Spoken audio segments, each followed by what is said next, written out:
né en 1901, Oscar Chisgall, nous quitte en 1984.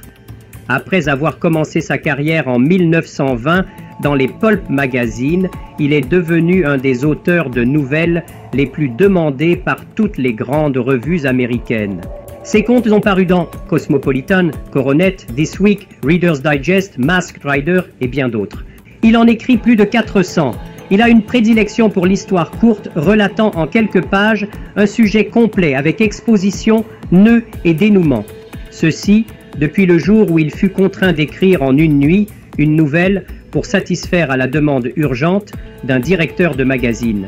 L'ayant faite courte, il fut séduit par la technique de narration que la formule réclamait et y revint. Mais il a écrit aussi des récits plus développés et plus étoffés, comme celui que vous allez entendre, et qui représente une de ses incursions occasionnelles dans le genre policier. Voici Meurtre au troisième acte, d'Oscar Chisgall. Nous vous souhaitons une bonne écoute.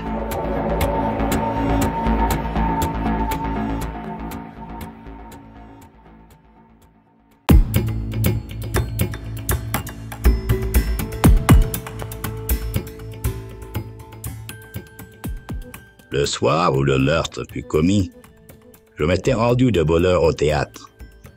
Il n'était pas 8 heures lorsque j'entrai dans ma loge pour entreprendre mon maquillage. Ce fut pour cette raison que je ne vis pas arriver Howard Reed. Le fait qu'il fût ivre, au point que Lynn, sa femme, dut le soutenir lorsqu'il se présentait à l'entrée des artistes, n'avait rien de surprenant. Ce n'était pas la première fois que cela lui arrivait, et personne ne songea à s'en alarmer. Si l'on en croyait les anecdotes qui circulaient sur le monde du théâtre, il y était peu d'exemples d'un acteur de la classe de Howard Reed qui fut capable, comme lui, de jouer sans faux pas, bien qu'en état d'ébriété. Il était indéniable que Sortilège, la pièce que nous donnions, était un succès. Elle tenait l'affiche à Broadway depuis 5 mois. Je dois dire qu'au début, la plupart d'entre nous s'affolaient en voyant Howard tituber une demi-heure avant le lever du rideau, en pestant le scotch ou le bourbon. Marc Seiler, le producteur, dès qu'il apprenait la chose, se précipitait hors de son bureau en s'arrachant les cheveux, qu'il avait gris, de désespoir, et quoi il appelait Charlie Dixon la doublure de Reed. Quant à Larry Vaughn, l'auteur que l'on voyait errer dans des coulisses tel un fantôme décharmé, au cours de chaque représentation, il criait au désastre. « Pourquoi ne suis-je pas resté dans la marine ?» se lamentait-il. « Là, au moins, les hommes savent quand ils peuvent s'offrir le luxe de boire. » Lynn Reed et Charlie Dixon étaient les seuls, de tous, à ne pas se tracasser. Lynn contemplait son mari avec un calme imperturbable, autant que sa femme était en quelque sorte son ange gardien.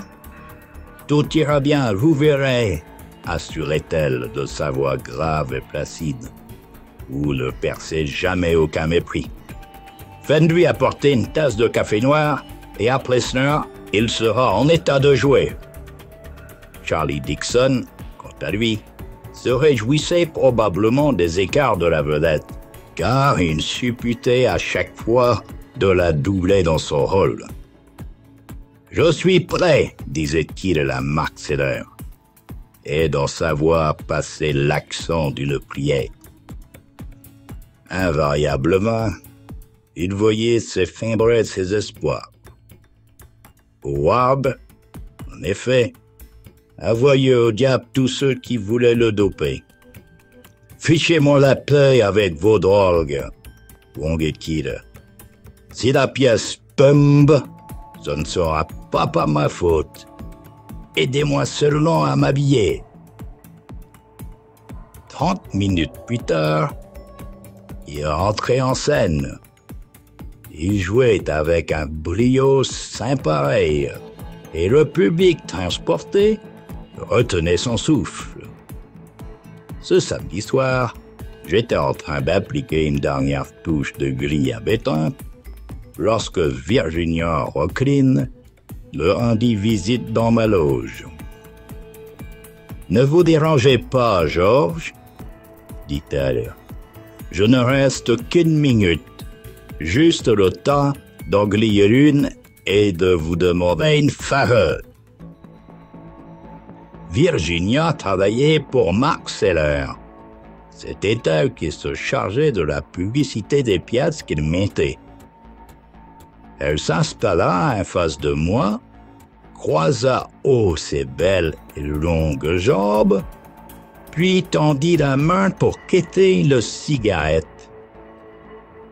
Tout en l'allumant, elle nous regarda furtivement. « Que diriez-vous, demanda-t-elle, si nous faisions paraître un portrait de vous dans ce kimono japonais? Je vois très bien cela dans une édition du dimanche. L'acteur George White en peignoir exotique, souvenir de sa période d'occupation militaire au Japon. » « Une idée du tonnerre, ironisai-je. Le clou de la saison en matière de publicité. » Elle secoua la nappe de cheveux blonds qui recouvrait ses épaules et se cala inconfortablement sur son siège. « En fait, reprit-elle, vous n'avez pas lieu de vous plaindre de moi. N'ai-je pas été aux petits soins pour vous dans la tribune de dimanche dernier? Un papier signé et un titre à sensation. Je commets un meurtre 8 fois par semaine, cita-t-elle. Dans l'article auquel Virginia faisait allusion, elle m'avait prêté sa plume. Effectivement, 8 fois par semaine, 6 fois en soirée, 2 fois en matinée, à la fin dramatique du 3e acte, de sortilège, je tuai Howard Reed d'une balle de revolver. Je tirai sur lui tandis qu'il se tenait assis devant un bureau, face au public. Ensuite, je traversai la scène pour atteindre le téléphone de l'autre côté et j'appelai la police. Au moment où le rideau tombait, j'étais debout, immobile, attendant lugubrement que l'on vînt m'arrêter. Il m'était arrivé à 2 reprises, depuis que nous jouions sortilège, que le mécanisme du revolver, un 6-10-5, s'enrayant. On avait entendu un déclic, mais aucune détonation n'avait suivi. La première fois, la panique s'était emparée de moi. En vain. Je m'évertuais à appuyer sur la gâchette. Rien n'en résultait. C'était Reed qui avait sauvé la situation. D'un bond, il avait jailli de son fauteuil pour se précipiter sur moi et me désarmer. Et tandis que nous luttions étroitement, il me soufflait à l'oreille.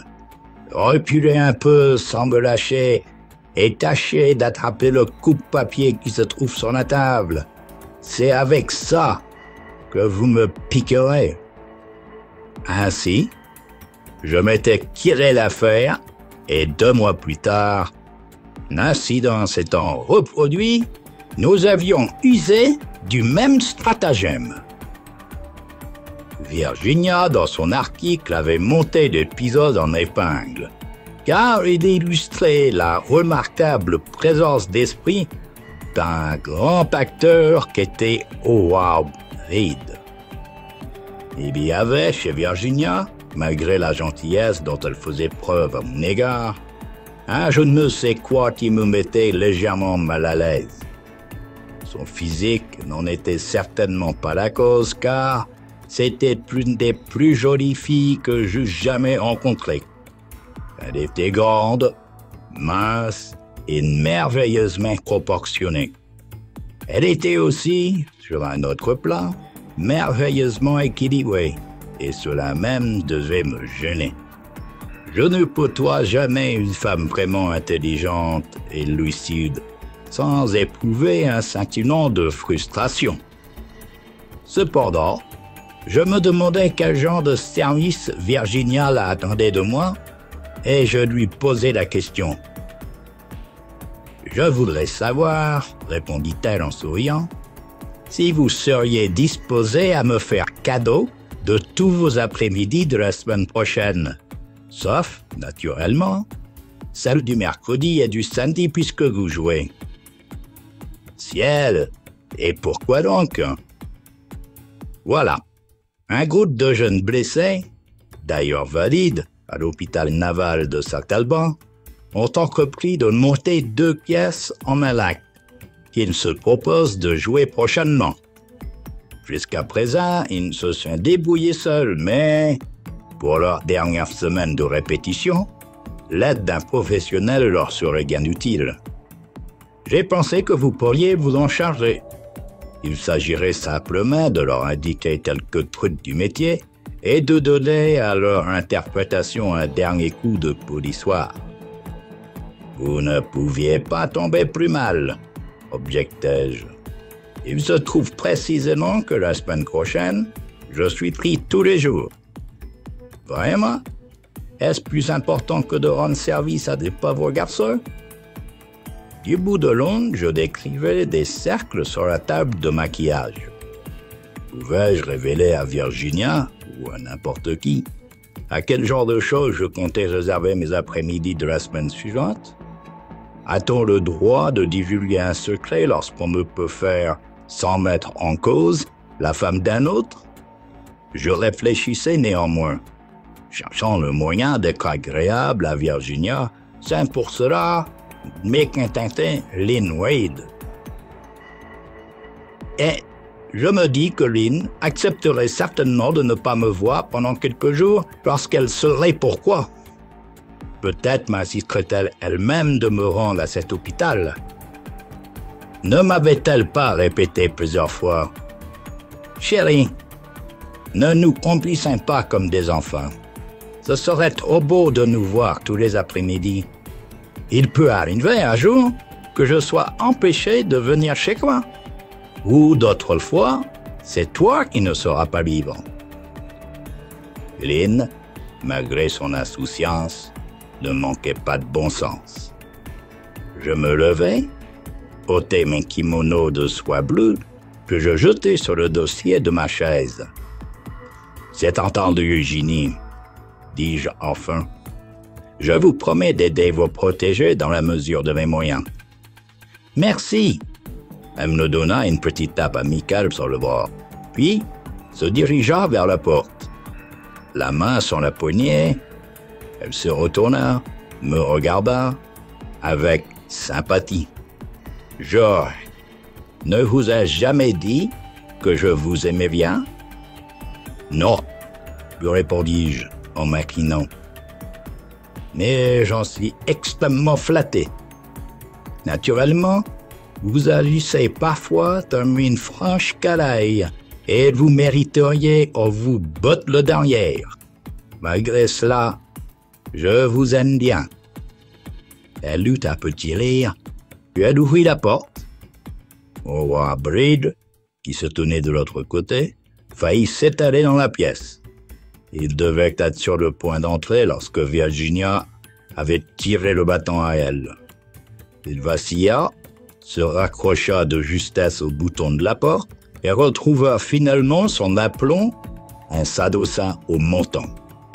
Son visage puissant était déjà maquillé et il portait le costume de tweed du premier acte. Bien qu'en apparence, il sembla prêt à entrer en scène, je ne pus m'empêcher de remarquer que jamais encore je ne l'avais vu dans un tel état. C'était à se demander si réellement il serait capable de jouer. « Georges » dit-il sans paraître se préoccuper de Virginia. « Je crois bien que je suis sous. »« Ça m'en a tout l'air. répliquai-je. Suffisamment sous, en tout cas, reprit-il, pour vous dire ce que je pense de vous. Je pense, Georges, que vous êtes un salaud. Quelque chose en moi se crispa. Il poursuivit. Est-ce que vous vous figurez, ma femme et vous, que vous l'avez possédé? Vous croyez peut-être que je suis sourd et aveugle? Je déplorais que Virginia se trouvât là, entendant chaque mot.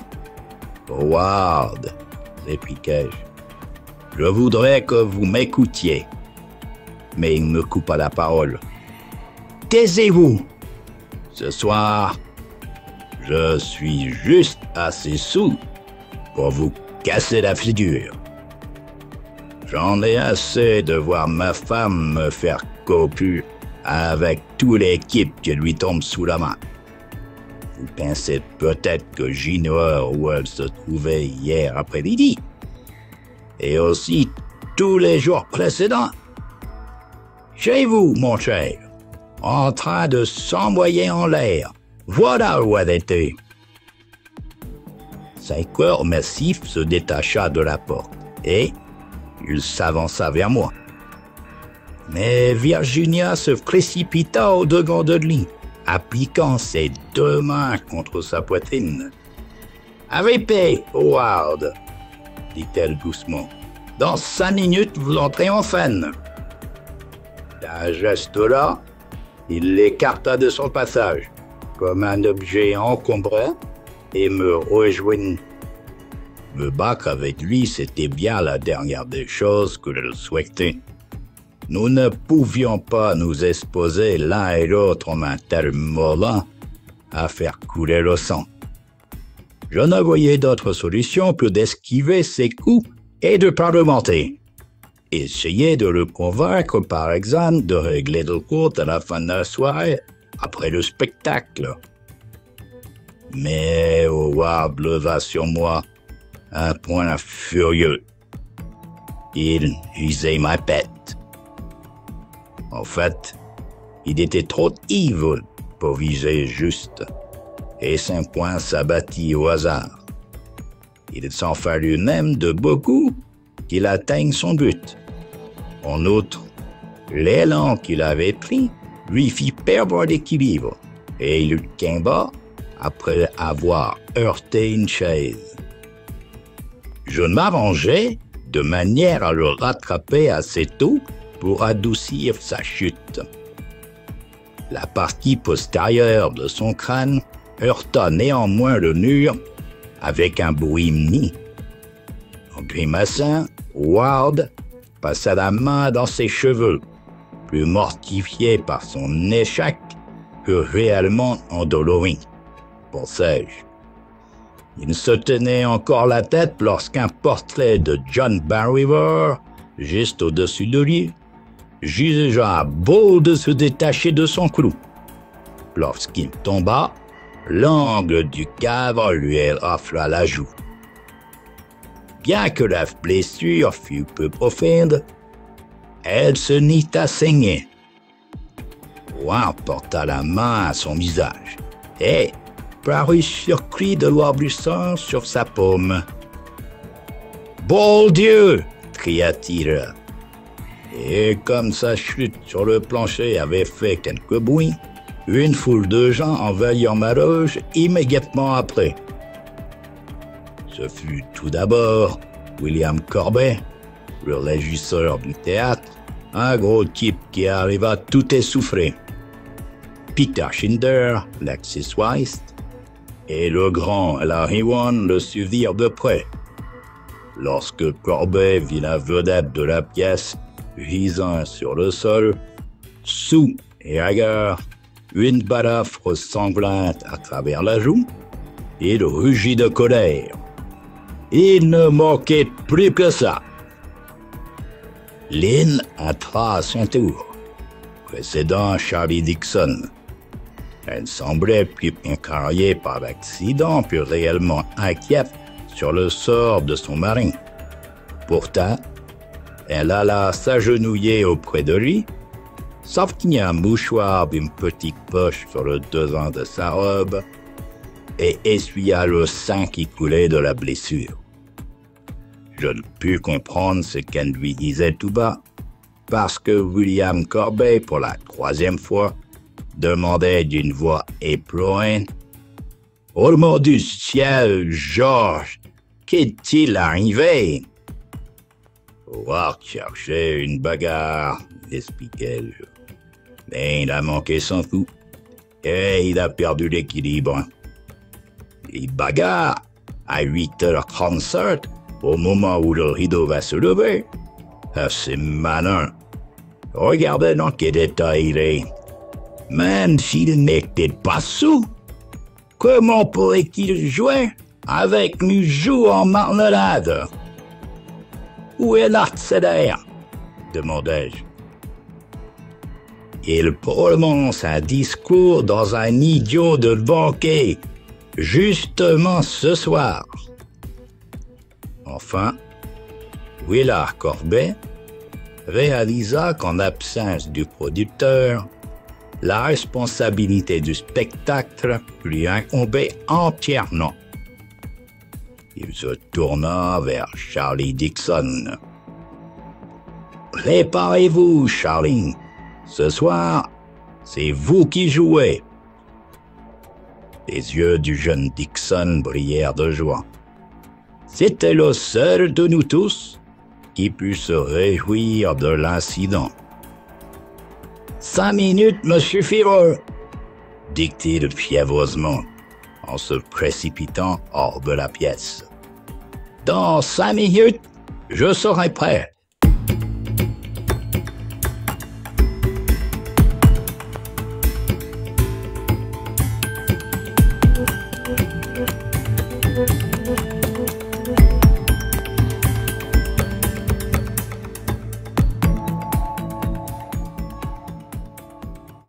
Le lundi suivant, Marc Seller fit appel à son avocat pour nous défendre.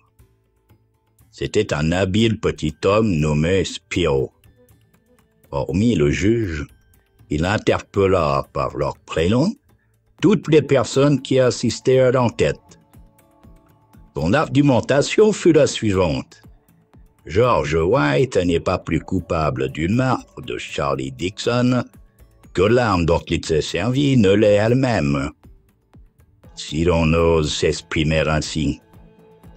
Quelqu'un dans la coulisse, et à son insu, a armé ses doigts. Depuis 5 mois et 8 fois par semaine, M. White tirait sur un homme à la fin du 3e acte de la pièce dans laquelle il jouait. Ainsi exigeait le rôle. Comment aurait-il pu pressentir le soir du drame que le revolver contenait une vraie bonne au lieu d'une cartouche à blanc? Et comme personne dans le bureau du district attorney ne soulevait d'objection, il n'eut aucune peine à obtenir ma libération sous caution. À 2 heures, l'après-midi du même jour, Marc Seller me reconduisit à la maison dans sa voiture. « Georgie, » me dit-il en chemin, « tout ceci est une terrible affaire. Je n'arrive pas à imaginer ce qu'il nous faut faire. »« Nous ne pouvons rien faire, » répondis-je. « Laissons agir la police. » Certains aspects de l'affaire échappent à la compétence de la police, reprit-il. Charlie Dixon était le soutien d'une mère et d'une jeune sœur, et il n'avait contracté aucune assurance. Naturellement, j'enverrai un chèque à sa famille, mais je pensais que nous pourrions peut-être donner une représentation au profit de ces 2 femmes. Je lui jetai un regard de côté. Cela signifie que vous maintenez la pièce à l'affiche? Certainement. Pourquoi l'abandonnerais-je? Nous en avons encore pour 8 semaines environ. Les yeux élargis par l'inquiétude, il se retourna vers moi avant d'ajouter « Georgie, vous n'avez pas l'intention de nous lâcher. » Ma tâche ne sera pas facile après ce qui s'est passé, répondis-je.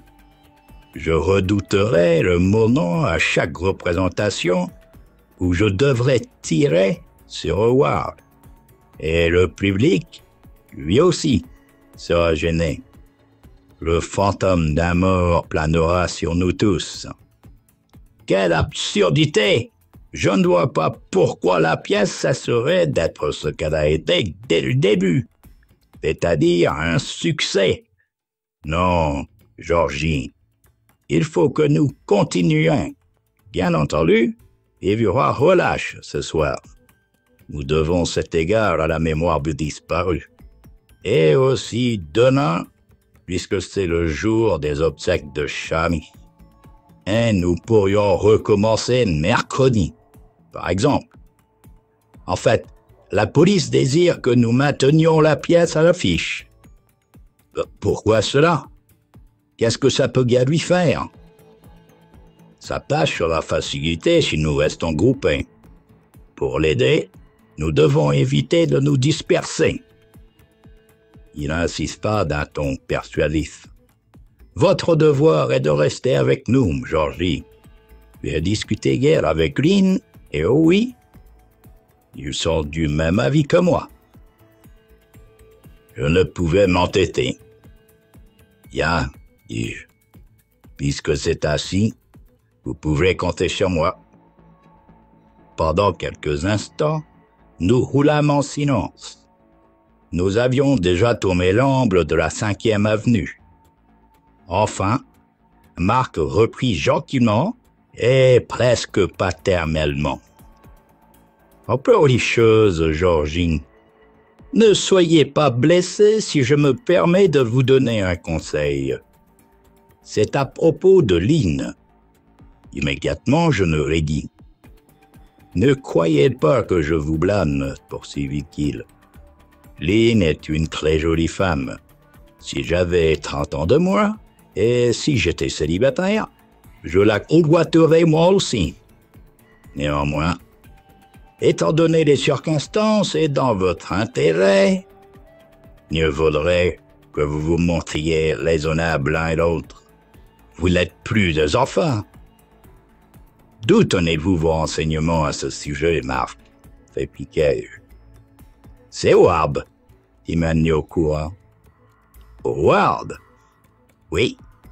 Vous savez que la police est informée de votre liaison, Georgie? McComb n'a pas jugé bon d'en parler aux journalistes, car il est inutile d'attirer l'attention du public sur cette chose. Mais il sait. Quand il a une idée en tête, rien ne l'arrête. Il se colle à vous comme une sangsue. Hier, il s'en est pris à Lynn et à Howard, et ne les a pas lâchés de toute la journée. Howard, furieux, était mort de fatigue. Alors, il a commencé à boire, et à 5 heures, il ne pouvait plus tenir sa langue. Ainsi, dis-je amèrement, mon secret romantique se trouve consigné dans un rapport de police. Ce n'est la faute de personne, Georgie, répondit Seller en soupirant. Sans cacher mon irritation, je me tournai vers lui. Écoutez, Marc, ne vous occupez pas de cette histoire. Si j'ai laissé les choses aller si loin, entre Lynn et moi, c'est parce que son mariage, je le savais depuis longtemps, ne tenait plus qu'à un fil. Bien avant de devenir ma maîtresse, elle m'avait fait part de son intention de divorcer. Marc Seller eut un geste signifiant que je ne lui apprenais rien. Je sais, dit-il. Elle a raconté la même histoire à Larry Vang, il y a plus de 6 mois. Vous ne pensiez pas, n'est-ce pas, Georgie, que vous étiez le premier? Larry s'est trouvé dans la même situation que vous. Je le regardai avec étonnement et il continua. Seulement, Larry, lui, n'a pas perdu la peine. Un auteur dramatique est censé avoir de la jugeote. A-t-il eu peur de Ward? Je ne saurais vous le dire. Toujours est-il qu'il va tirer son épingle du jeu à temps. Tout est entré dans l'ordre. Enfin, Georgie, il n'y a pas eu que lui et vous. L'île a affolé beaucoup de l'or. Parfois, je me demande si Charlie Dixon... Marc, murmurai-je entre mes dents. Si un autre que vous se permet de me parler de Lynn en ces termes, je lui enverrai mon poing dans la figure. Un sourire erra sur ses lèvres. C'est là un des avantages compensant le désagrément de vieillir, répliqua-t-il. Les gens n'osent plus vous envoyer leur poing dans la figure quand vous leur dites leur vérité. Nous étions arrivés. Marc Seller arrêta sa voiture devant ma porte. Je réintégrai mon domicile et je me sentais d'une humeur exécrable. J'étais à peine rentré lorsque le téléphone sonna. « Georges » appela Lynn d'une voix tendue. « Hello, Lynn. Je viens de m'adresser à l'étude de Spiro, où l'on m'a appris que tu étais relâché. Relâché sous caution, oui. C'est Marc Seller qui a payé. »« Georges » Elle hésita une seconde. « Je suis au Pierre Hôtel. J'ai quitté Oam hier soir. » J'aurais dû me réjouir de la nouvelle et manifester mon enthousiasme. En vain. J'attendais le sentiment de plaisir sur lequel je comptais et, au lieu de cela, je sentais mon esprit s'engourdir. « Peux-tu me rejoindre, Georges » demanda Lynn. « Je pense que oui, » répondis-je. « Donne-moi le temps de prendre une douche et de me raser. » Je ne pouvais agir autrement, Georges. Howard, hier, a tout raconté à la police à propos de nous deux. Après cela, la décence m'obligeait de le quitter. Naturellement, approuvai-je. Ton amour-propre était en jeu? Eh ben, attends-moi, je viendrai dans une heure. Mais je n'étais nullement disposé à me hâter, juste pour rejoindre Lynn. Je commençais à m'affaler dans le plus profond de mes fauteuils. Je venais de réaliser à quel point je me sentais fatigué. « Tu as tué un homme, pensais-je. Tu lui as logé une balle en plein cœur. Et Charlie était un gentil garçon inoffensif. Voilà une chose qui restera toujours présente à ta mémoire. » J'allais plus loin dans mon raisonnement. M'est-il pas monstrueux de continuer à tirer sur quelqu'un 8 fois par semaine seulement pour favoriser les intérêts de Marc Seller et faciliter la tâche de la police? Puis, je me demandais quelle allait être la position de Lynn et de Howard vis-à-vis de Marc Seller, maintenant qu'ils étaient séparés. Allait-il pousser le sentiment de solidarité professionnelle jusqu'à continuer à jouer ensemble dans Sortilège? Échangeraient-ils leurs répliques sans sourciller, notamment lorsque les spectateurs, informés par les journaux de la séparation, se mettraient à ricaner pendant les duos d'amour? Et de nouveau, le téléphone sonna. « Allô, Georges, Marc vient de m'apprendre que vous êtes de retour chez vous. Je vous téléphone pour vous dire que je m'en réjouis. J'espère que l'épreuve n'a pas été trop dure. » C'était Virginia. Pour la 100e fois depuis 2 jours, je revis en esprit la cartouche de 6,35 que j'avais eu le temps d'apercevoir le soir du drame au fond de son sac. « Ginny, quel plaisir d'entendre votre voix. Dites-moi, ne pourriez-vous pas me rejoindre ici, maintenant ?» Elle hésita quelques secondes, puis elle me proposa au contraire de me rendre à son bureau. Ma table croule sous une pile de papier, Georges. Ce que j'ai à vous dire, Jimmy, me peut se dire dans un bureau. Il est préférable que nous nous voyions ici. Ah, fit-elle. Oui. Très bien, je viens. Lorsque Virginia arriva peu après, je dus dire qu'elle n'avait nullement la mine de quelqu'un qui vient de tremper dans un crime. Elle me fit au contraire une excellente impression. Tout de suite, je regardai son sac. Ce n'était pas le même que celui de samedi soir, mais un sac de forme plate et allongée, en cuir rouge. J'ai commençai-je, dès qu'elle fut assise et eut accepté ma cigarette. Je dois vous rendre cette justice. Il suffit que vous soyez là, devant moi, pour que j'aie de nouveau une vision normale du monde et des choses. Comme c'est gentil de me dire cela. Elle m'adressa un sourire. Et moi qui croyais ces jours derniers que je vous irritais. Ces jours derniers, tout était différent. C'est vrai, je préméditais alors de vous expédier à l'hôpital naval à Saint-Albin.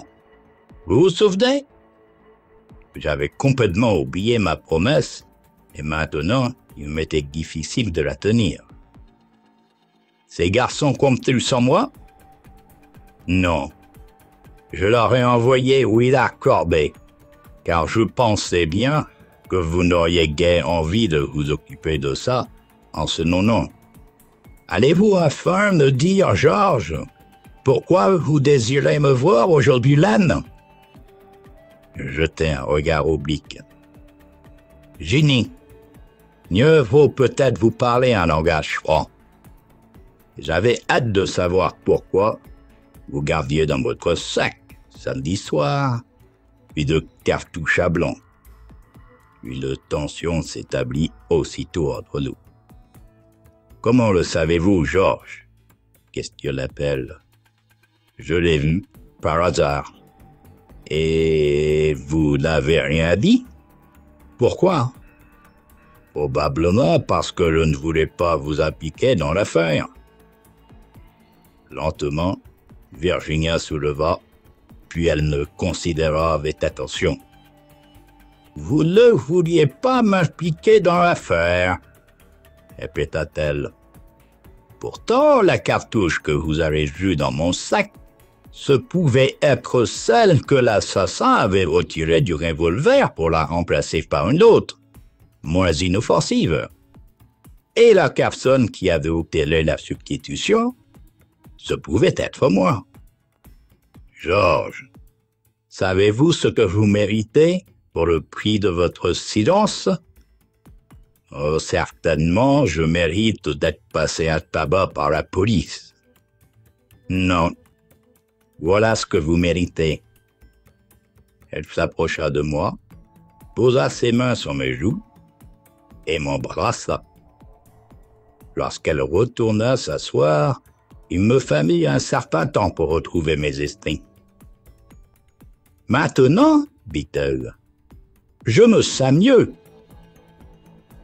Ginny, vous êtes une troublante créature, dis-je au bout de quelques secondes.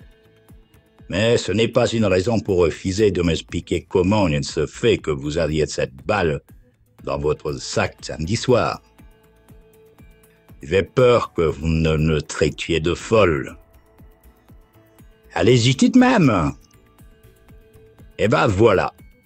Samedi soir, peu avant que nous nous réunissions tous dans la loge de Ward, j'ai demandé au lieutenant s'il n'y avait pas un moyen de retrouver le magasin ou le fournisseur d'armes ayant vendu une balle de 6,35 à une personne du théâtre. C'était idiot, Ginny, l'interrompis-je. N'importe qui peut acheter des balles de ce genre n'importe où dans un quelconque magasin d'articles de sport. C'est ce que Macomb m'a répondu, et bien entendu, il s'est moqué de moi. Il m'a dit que, de toute manière, ces hommes se chargeraient de la recherche, que c'était qu'une simple question de routine, mais qu'il n'existait pas plus de chance sur un million d'arriver à un résultat de cette manière-là. Malgré cela, je ne l'ai pas cru, et j'ai décidé de faire ma petite enquête personnelle. J'ai donc prélevé une cartouche à blanc dans le placard où Peter Schinkter range ses accessoires, au vu et au su de Peter et du lieutenant, naturellement. Et ce matin, j'ai couru les boutiques pour trouver une blague du même format. Je sentais mes nerfs se détendre. Ginny, votre histoire m'apporte un tel soulagement que j'éprouve l'impérieux besoin d'un verre d'alcool. Je me levai pour aller préparer de highball dans la minuscule cuisine. Puis je reviens auprès de Virginia, tombant les verres. La dernière fois que j'ai bu de l'alcool en compagnie d'un homme, me dit soudain Virginia après avoir trempé ses lèvres dans le whisky, c'était pas plus tard qu'hier soir, avec McComb. Vraiment, vous allez vite en besogne. C'est de lui plutôt que l'on peut dire cela. Après l'avoir harcelé Lynn et Howard toute la journée, il s'est présenté chez moi le soir. J'étais en train de préparer mon dîner, un spaghetti croquette de viande. L'odeur de mon frigo semblait flapper ses narines. Aussi, l'ai-je invité à partager mon repas. Il devait avoir une idée derrière la tête. Dis donc, selon lui, a chargé le revolver. Qui? Mais vous, voyons. Moi? C'est comme si je venais de recevoir un coup de massue. McComb, reprit Virginia, n'ignore rien de votre liaison avec Lynn. Et il pense que Ward s'oppose à une procédure de divorce. La suite est très simple. Vous auriez projeté de le supprimer pour libérer Lynn et vous l'approprier. Je croyais pourtant lui avoir démontré que si tel avait été le cas, je n'aurais pas tué Charlie. Vous pouviez avoir également un motif de vouloir vous débarrasser de Charlie. Vous pouviez le haïr tout autant que vous haïssiez Howard. Et pour la même raison. Charlie, lui aussi, couchait avec Lynn. Il n'y avait pas que vous.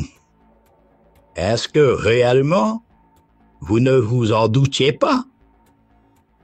Je n'éprouvais plus la moindre envie de boire, et je poussais mon verre de côté.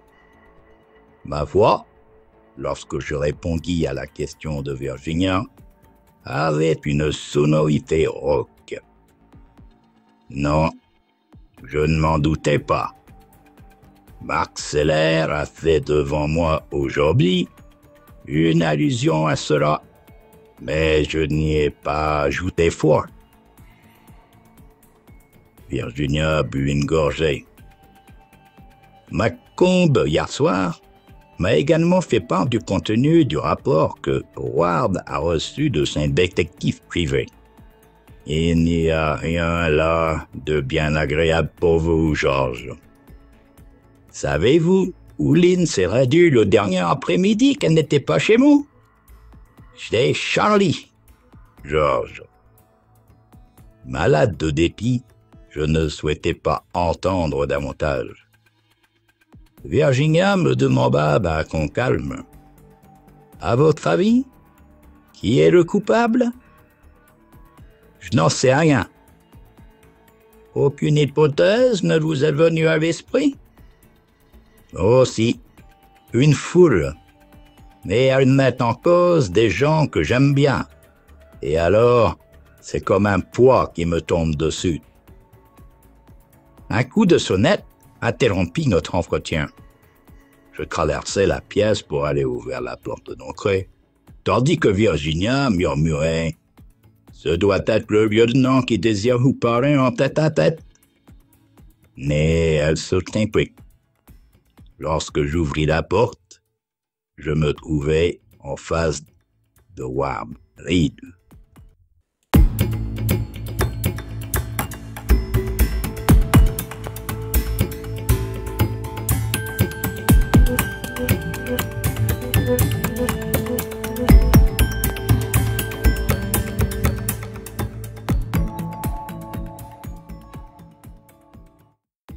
Il se tenait immobile sur le seuil, son chapeau à la main.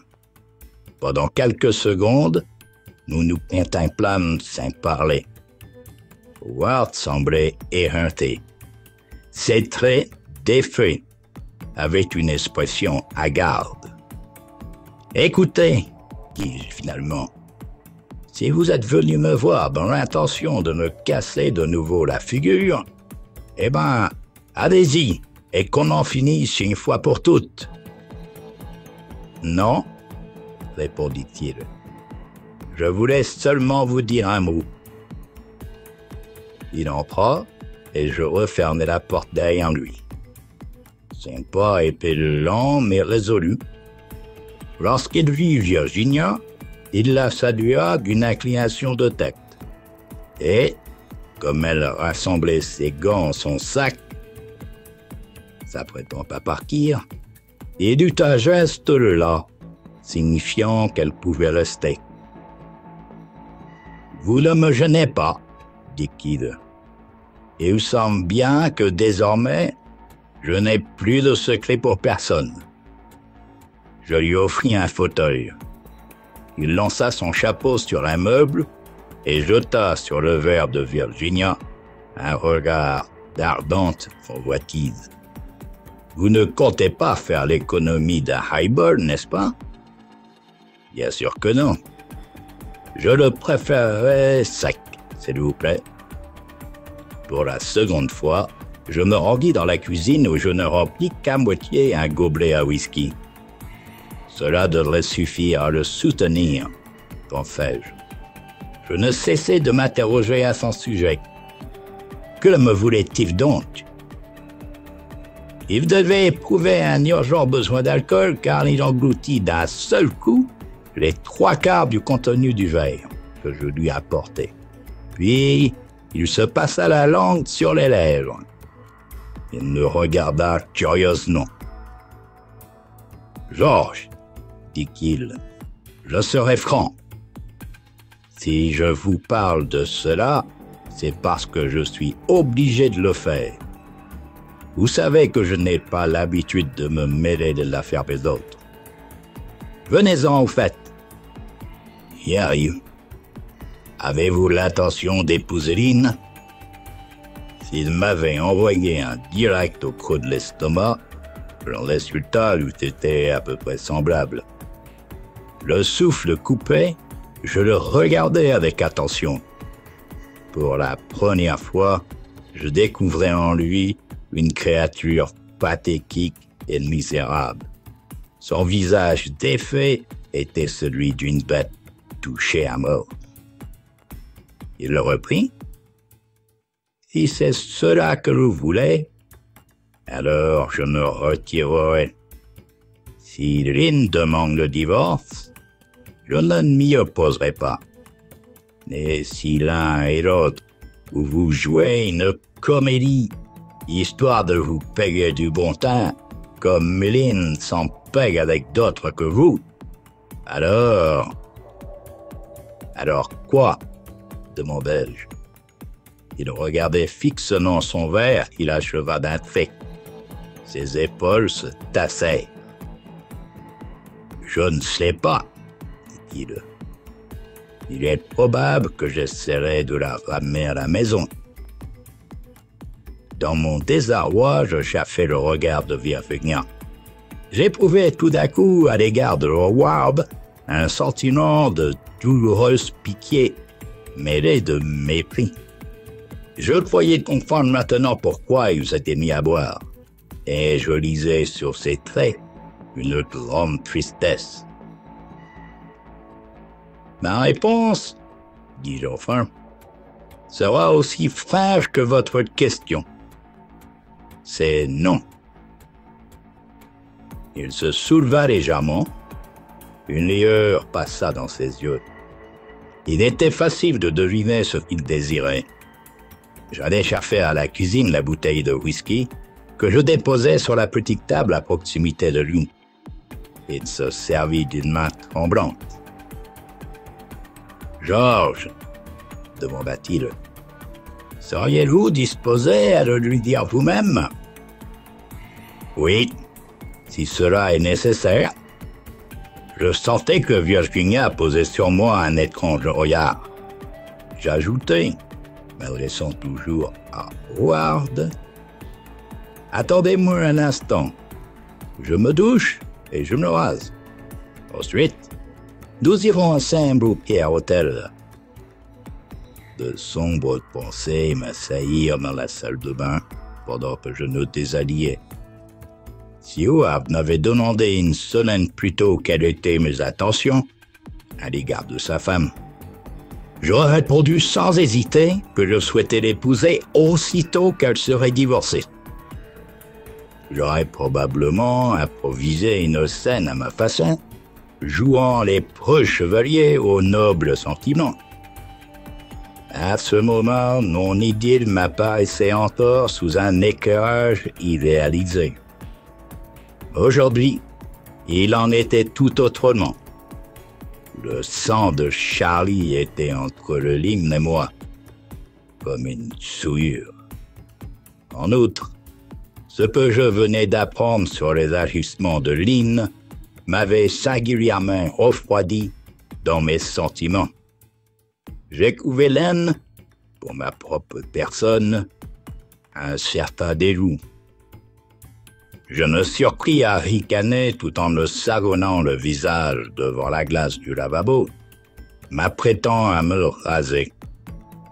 Ce fut à ce moment qu'une étrange idée jaillit de mon cerveau. Sa soudaineté fut telle que je restai foudroyé, ne pensant même pas à me servir du rasoir que je tenais d'une main. Je venais d'entrevoir, peut-être, la solution du problème. Il me fallut une bonne demi-heure pour achever ma toilette. Enfin, je réapparus dans le living, et la première chose qui me sauta à l'œil fut la bouteille de whisky à côté de Howard. Elle était vide.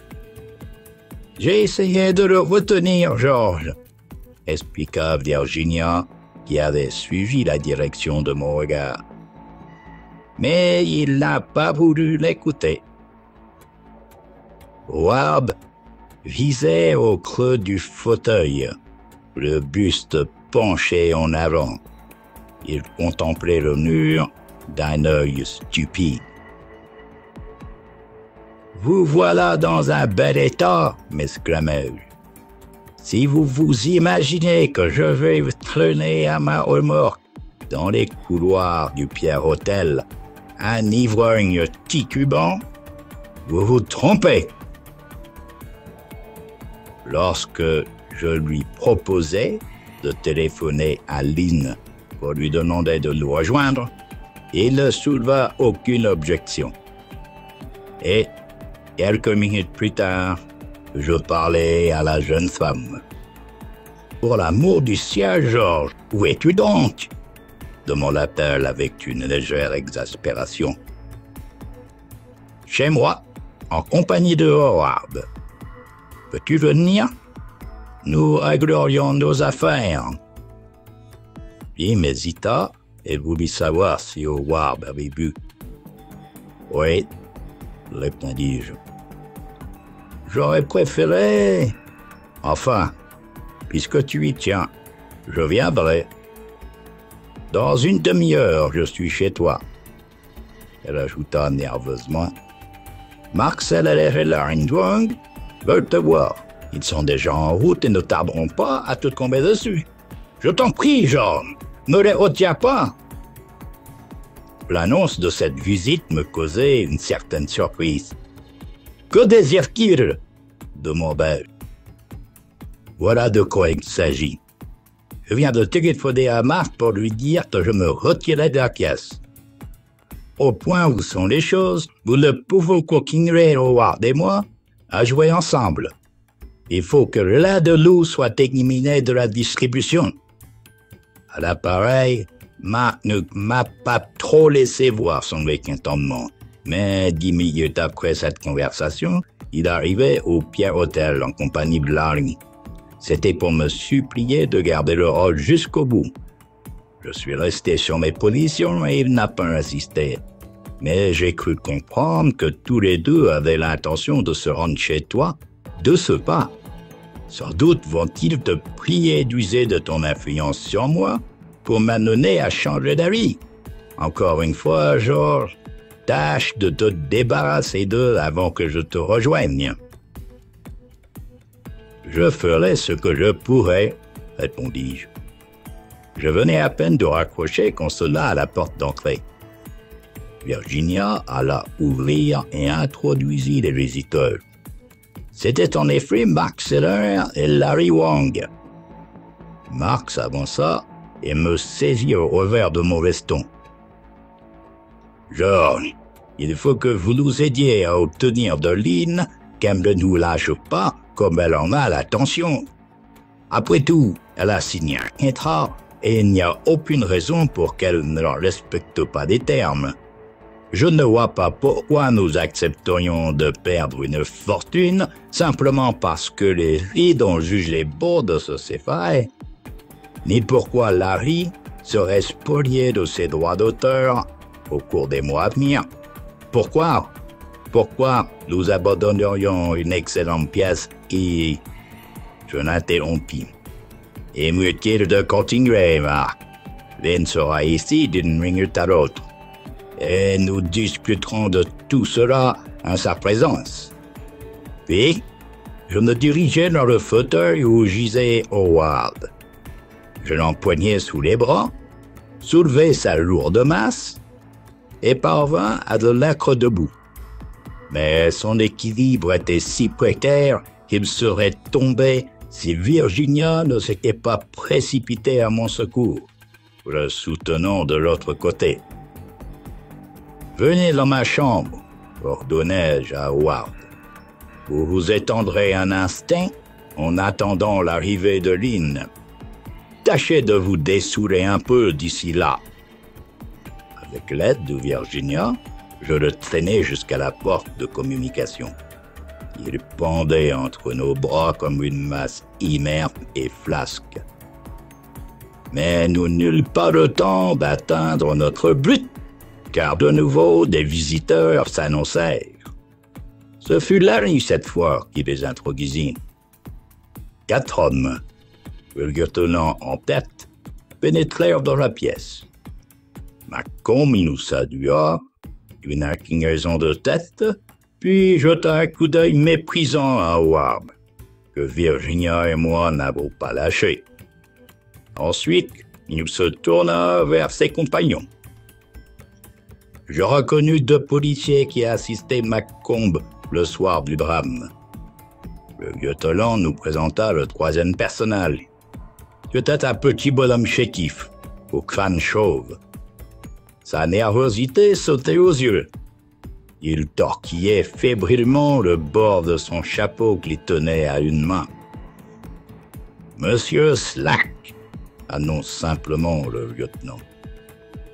L'homme nous dévorait des yeux. À en juger d'après sa manière d'avancer la tête, il devait être affreusement myope. Pourtant, il s'évertuait à nous examiner les uns après les autres, comme s'il cherchait quelque chose sur nos visages. « Cette scène est sûrement fascinante, » observa Virginia. « Mais Howard n'est pas un poids plume. Et je commence à en avoir assez de le tenir sous le bras. » Je criai au lieutenant de me donner un instant. Le temps qu'il nous fallut, à Virginia et moi, pour conduire Howard jusqu'à la chambre à coucher où il s'écroula en travers du lit. Puis, nous regagnâmes le living après avoir refermé la porte de communication. Macomb était en train d'exposer devant Mark Seller le résultat de son enquête. La provenance de la balle nous intriguait, expliquait-il. Aussi, nous avons immédiatement entrepris des recherches à ce sujet. Évidemment, le meurtrier n'avait pas été assez fou pour se rendre dans le premier magasin venu de New York en demandant une boîte de cartouches calibre 6,35. Il n'était pas exclu que le vendeur, plus tard, se souvint de ce client et facilita son identification. Pourquoi l'assassin se serait-il exposé à ce risque inutile alors qu'il pouvait tout aussi bien se faire expédier les balles à une adresse quelconque? En partant de ce raisonnement, nous rétrécissons notre champ d'investigation. Même si l'on décidait d'inclure les manufactures de munitions dans la liste des maisons à contacter. En effet, le meurtrier ne pouvait guère s'adresser à un fournisseur de l'ouest de la ville. Celui-ci aurait pu s'étonner qu'il alla chercher si loin un article qu'il aurait pu se procurer plus près. Il ne restait donc que l'Est à explorer. Tard dans la soirée de samedi, nous avons expédié des câbles aux différents postes de police et, aujourd'hui, à midi, nous étions en possession des résultats de l'enquête. Savez-vous combien de boîtes de cartouches de 6,35 ont été envoyées à des particuliers de la zone métropolitaine au cours de la semaine passée? Pour ma part, des cavaleries, je n'en mets pas la moindre idée.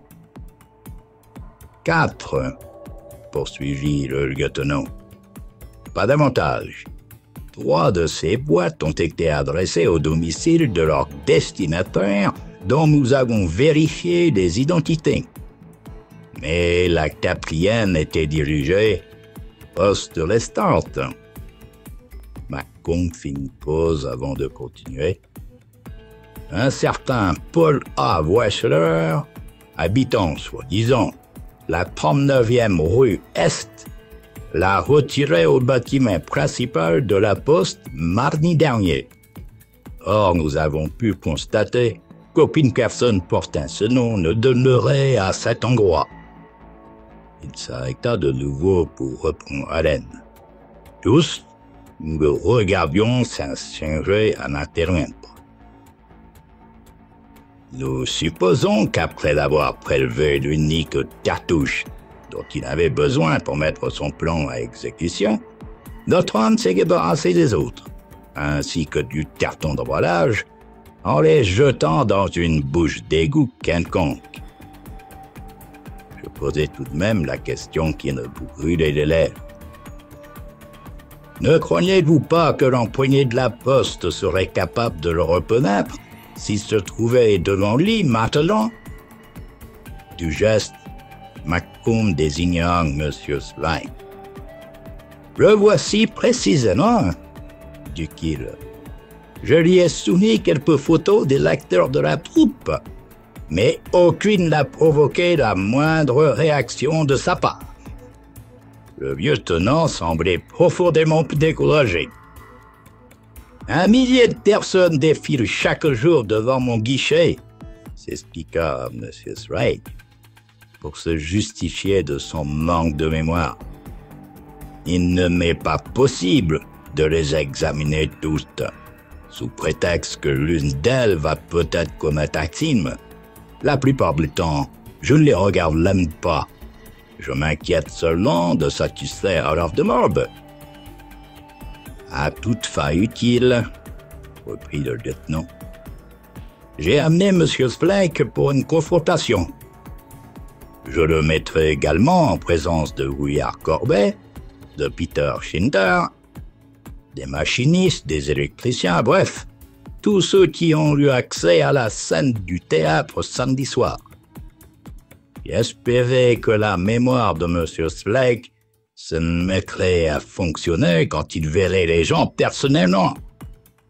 Le petit homme secoua son crâne chauve avec désespoir.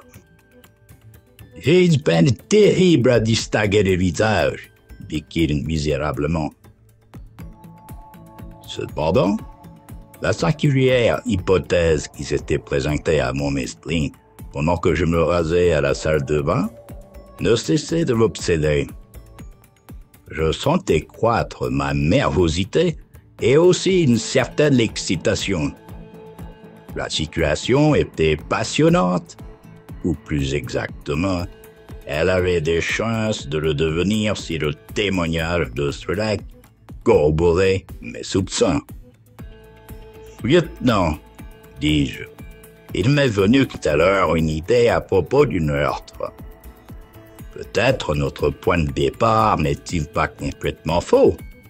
Peut-être la balle qui a tué Charlie Dixon lui était réellement destinée.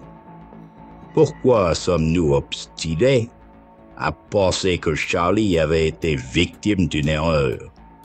Pourquoi ne pas admettre, après tout, qu'il ait été personnellement visé et que quelqu'un, dans son entourage, ait projeté de le tuer? Sans hésiter, je vais de l'avant. Le moment est venu de regarder la vérité en face. Vous ignorez pas que j'avais une liaison avec Lynn Reed. C'est la raison pour laquelle Howard m'est tombé dessus samedi soir, peu avant le lever du rideau. Vous savez aussi, je l'ai appris moi-même qu'aujourd'hui, que Charlie Dixon et moi, nous partagions les faveurs de Lynn. Dans ces conditions, Howard n'avait-il pas autant de raisons de le haïr qu'il en avait de me haïr moi-même? Apparemment, nous étions pour lui deux rivaux, s'efforçant l'un et l'autre de lui voler sa femme. Mark Seller, à ce moment, se pencha et m'interrompit. « George, seriez-vous en train de nous démontrer que Howard a appelé Louisville le revolver? » « Exactement. Vous êtes complètement fou. » Depuis un instant, Virginia donnait des signes d'agitation. Ses yeux flambaient et le rythme de sa respiration s'était accéléré. L'idée de M. White me paraît au contraire extrêmement sensée, dit-elle avec assurance. Je nous demande s'il ne détient pas la clé de l'énigme. Est-il inconcevable qu'un homme de l'espèce de Reed, alcoolique et jaloux comme l'est, en soit arrivé à préméditer un crime? D'autant plus que Howard, en armant le bras de George, tout le monde savait qu'il était l'amant de Lynn, avait beaucoup de chances de l'envoyer à la chaise électrique. Ainsi, Howard se débarrassait à la fois des deux rivaux exécrés.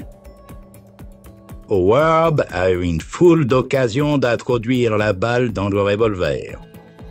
Supposons que samedi, après la séance de la matinée, il traversait la scène, qu'il se soit arrêté un instant devant le meuble où Peter Cinder avait déjà rangé l'arme, chargé à blanc, et qu'il ait prestement substitué sa balle à l'autre, qui l'aurait remarqué?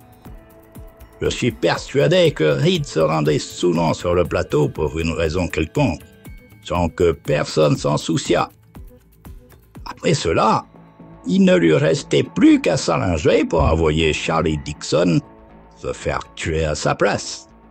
« Permettez, Miss Coldflynn, » interrogea le lieutenant.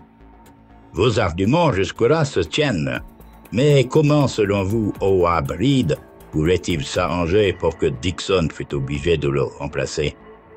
Comment pouvait-il prévoir l'incident du tableau sans lequel il n'avait aucune raison de se faire doubler? » L'arnaque du lieutenant bloqua l'élan de Virginia. Elle me lança un regard de détresse, quêtant mon appui. Je vins à son secours. Il est probable, arguai-je, que Howard tentait invoquer un prétexte quelconque pour se dispenser de jouer ce jour-là. Il se proposait sans doute de créer lui-même un incident propice, sans deviner que le hasard le servirait si bien. Que s'est-il passé en réalité? Ainsi que Miss Rodkin l'en témoignait, Howard a fait irruption dans ma loge 10 minutes avant le lever du rideau. Son intention était de m'asséner un violent coup de poing, mais il a raté son objectif, et il a fait qu'une chute, se poignant la tête contre le mur. Qui nous prouve que tout cela n'était pas une mise en scène? Il pouvait espérer que le choc qu'il recevrait le mettrait hors d'état de jouer. Daniel, il pouvait s'arranger en tombant pour que sa tête heurte le mur. En fait, et grâce à mon intervention, le coup n'a pas été grave. Mais je me souviens très bien que Howard, pour me donner le change, probablement, n'en finissait plus de se frictionner le crâne, comme s'il ressentait une douleur aiguë. Ensuite, le tableau s'est décroché et il lui a écorché la joue à point nommé. C'était un accident qui ne faisait pas partie de son plan, mais un accident providentiel qui facilitait drôlement les choses pour lui. Perplexe, le lieutenant me regardait. « Soit, dit-il, mais nous n'avons pas de preuves. »« C'est vrai, répondit. À moins que le témoignage de M. Slack ne nous en fournisse une. » M. Slack? Il n'a pas reconnu Howard Reed. J'avais une idée et je la risquais. Howard, dis-je, ignore tout de votre enquête au sujet de la provenance de la balle. Je serais curieux de voir sa réaction si brusquement nous avions le réveillé. Et s'il se trouvait en face de M. Slack. Macomb réfléchit un instant avant de prendre une décision. « Nous pouvons essayer, dit-il lentement. Peut-être n'aurions-nous pas dû recourir à cette ruse. Peut-être le stratagème était-il cruel et inhumain. Mais comme le fit remarquer Macomb, il s'agissait d'un meurtre. Nous suivîmes tous le lieutenant dans la chambre où Reed ronflait légèrement, étendu sur le dos. Macomb, assis sur le bord du lit comme un médecin, dut le secouer plusieurs fois avant de parvenir à le tirer du néant. « Reed, dit-il, revenez à vous. Je vous amène quelqu'un qui se souvient fort bien de Paul Wasser. » Tout d'abord, les paroles que prononçait Macomb ne semblèrent pas arriver jusqu'au cerveau embourrumé de Howard. Puis, la conscience lui revint. Son visage alors fut celui d'Allen qui sortirait, en s'éveillant, le froid contact d'une arme contre sa tempe. « Qu'y a-t-il » demanda-t-il. « Nous savons tout, Reed, » reprit le lieutenant. « L'employé de la poste que vous voyez devant vous a identifié. Paul Walser, c'était vous. » Howard fit une tentative pour s'asseoir sur le lit, mais il ne put que se soulever, s'appuyant sur un coude. « Et alors, fit-il d'une voix qui chaudrotait, quel rapport entre, je veux dire, que signifie cette comédie? Vous vous êtes fait envoyer sous la foulon une boîte de cartouches calibre 6,35 provenant de la maison Chicken Warren Co. Mardi dernier. Vous avez été retiré le colis à la poste. C'est M. Slack qui vous a reçu au guichet. Son témoignage vous accuse, Reed. Nous sommes dans l'obligation de vous emmener. » Péniblement, Howard avala sa salive. « Vous allez m'arrêter? » ?»« Oui, votre culpabilité est nettement établie. C'est vous qui avez causé intentionnellement la mort de Charlie Dixon. Motif? Jalousie. Jalousie et désir de vengeance vis-à-vis d'un rival. Nous avons reconstitué vos moyens d'action. Samedi soir, peu avant la représentation, vous avez fait une chute de propos délibérés pour vous mettre dans l'impossibilité de jouer. Et vous avez envoyé Dixon à la mort, ainsi que vous l'en aviez décidé. Au préalable, vous aviez chargé le revolver avec une des balles expédiées à Paul Wasser. Le lieutenant s'arrêta, nous venions d'entendre le timbre de la porte d'entrée. Impulsivement, je m'écriai « Ce ne peut être que Lynn ». Personne ne broncha. Aucun de nous ne songea à aller accueillir la visiteuse. Ce fut alors qu'une chose étrange de prodigie. Nous vîmes Howard se lever lentement, sa lourde masse s'ébranler.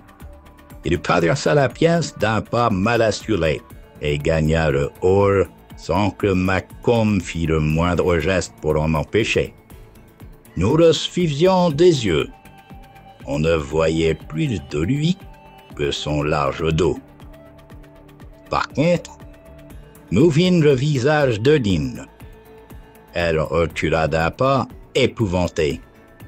Il devait y avoir sur les traits de Howard une expression terrible. Il parla. « C'est toi qui m'as conduit là où je suis. C'est toi que j'aurais dû supprimer et non Charlie. Et je devrais même t'abattre maintenant. » Sa voix se brisa. Il s'appuya au montant de la porte. Lorsqu'il reprit la parole, ce fut avec l'accent de la défaite. « Mais bon Dieu, tant qu'ils m'attacheront sur la chaise électrique, il est probable que c'est à toi que je penserai encore. C'est toi que je désirerai. Oui, même à ce moment-là, toi et peut-être un dernier verre. » Une main crispée se glissa dans la mienne et la serra. Virginia se tenait à côté de moi, les yeux braqués vers la porte. Je répondis à la pression de ses doigts. Au même instant, nous vîmes Macomb s'élancer en avant.